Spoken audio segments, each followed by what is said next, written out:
Hello, welcome to Boots website. I'm the author of Finding Your Bootstraps, Diane Bogino, and my guest today is Diane Gregg. Diane is the author of The Hidden Dangers of Soy, and she decided to write this book after developing a severe allergy to soy that nearly killed her. She learned the truth behind this supposed health food. The Hidden Dangers of Soy is the culmination of her efforts to educate others on the issue in hopes that more will avoid soy's underreported yet widely researched negative health impacts. Diane is also the host of Blog Talk Radio, Health Watch Radio, where she interviews various health experts and authors. Diane, thanks for being with us today. Thanks for having me. And Diane, what prompted you to write this book? Well, when I reached menopause, I saw ads that said, soy serves up healthy benefits and relieves menopausal symptoms. So I decided to add soy protein drinks for breakfast, and then during the day I would have a soy protein snack, the little protein bars. And for 8 years, I complained to doctors I was constantly nauseous, bloated, and I was gaining unusual weight. And I exercised regularly and would play racquetball 3 times a week, so I knew something was wrong. And the doctors would say, oh, you're getting older, it's normal, don't compare yourself to a 30-year-old. I said, I'm not comparing myself to a 30-year-old. I know my own body. Something's wrong. Well, they did all kinds of blood tests, didn't show anything. Then one night, I had a soy veggie burger for dinner. The next morning, I thought I was having a heart attack. I got so weak, I felt faint. I was lying on the bathroom floor and asked my husband to get me some ammonia to sniff. And I knew this was really so bad. Then all of a sudden I started, I'm getting tingling in my hand and feet. And I said, that's it, we're going to the emergency room. And once I got into the emergency room, I went into anaphylactic shock.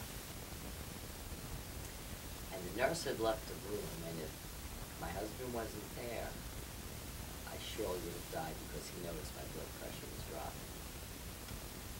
So all the specialists were running around like chickens without heads, and they admitted me to the intensive care unit for 4 days. Ran every test imaginable, and their diagnosis was food poisoning. Well, I went home, and I still really wasn't feeling any appetite. So after a couple of weeks, I was feeling much better. I had a soy protein drink, and I was out the door. Within 10 minutes, I started with palpitations, anxiety, and shortness of breath. So I immediately came home, called my husband. He said, go look up soy allergy on the internet. And sure enough, I had almost every symptom listed. So that's when I decided to start removing soy from my diet. Now, my usual weight is 118, and when I was in the hospital, I weighed 150 pounds. I didn't even weigh that in my 9th month of pregnancy.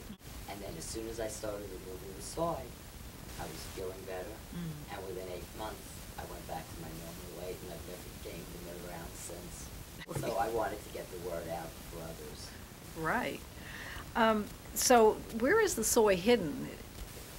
Is it always listed on a label, on a product? It can be, but this is where it gets tricky because over 60% of the foods on the grocery store have some form of soy.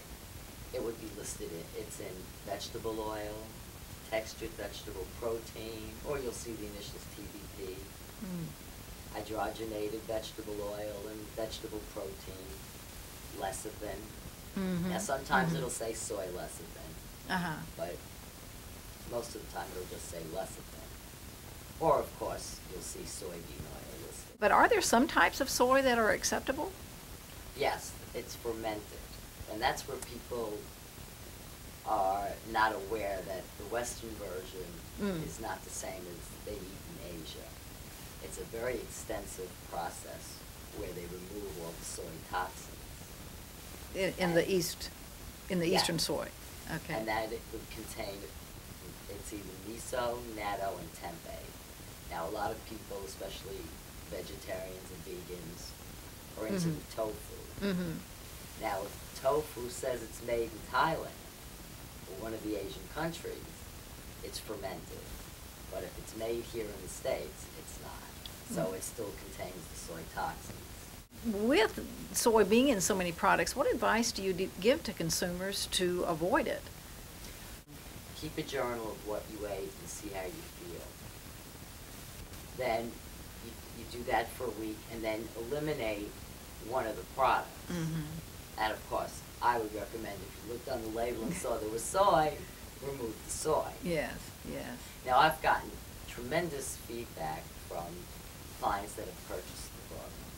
They've written beautiful reviews and they just send me wonderful emails. For example, one woman contacted me, "Thank you, Diane, you saved my life." In your book, The Hidden Dangers of Soy, that soy has not been proven safe and more studies need to be done because we're the guinea pigs. Exactly. So what are some of the most serious side effects that can occur from consuming soy? You mentioned your throat can close up and... Well, you could develop the side effects, the throat. People get itchy and they have hives. They could be vomiting. They could feel faint, weak, tired all the time, even though they think they're getting enough sleep. Loss of hair. Really? That also falls into the thyroid problem. So the diseases would be thyroid, osteoporosis, early puberty. Also, I'm very glad to hear that oncologists are starting to put soy on the forbidden list because it may enhance growth of tumors in cancer survivors. Really? Oh my goodness. Because of the high estrogen. In soy. The estrogen Right. in soy. The phytoestrogens are extremely high, and then for men especially that have soy protein drinks, so they're bodybuilders, they have very high estrogen levels and low testosterone. That's why it leads to infertility as well. So, Diane, where can people purchase your book? My book can be purchased at hiddensoy.com, where you'll also receive a free report on all the ingredients of where soy is hidden and soy-free recipes. In fact, my book has a whole chapter of soy-free recipes as well. Great. And it also can be on Amazon, Barnes & Noble, Borders, and I'm also with Ingram & Taylor, so any distributor may be able to purchase the book. Diane, thank you so much for bringing this information to us. Until I met you, I had no idea about this, and I hope that our viewers will take this to heart, and if they're having any of those symptoms, please pick up a copy of Diane's book. And thank you for being with us today on Boots. We look forward to seeing you next time.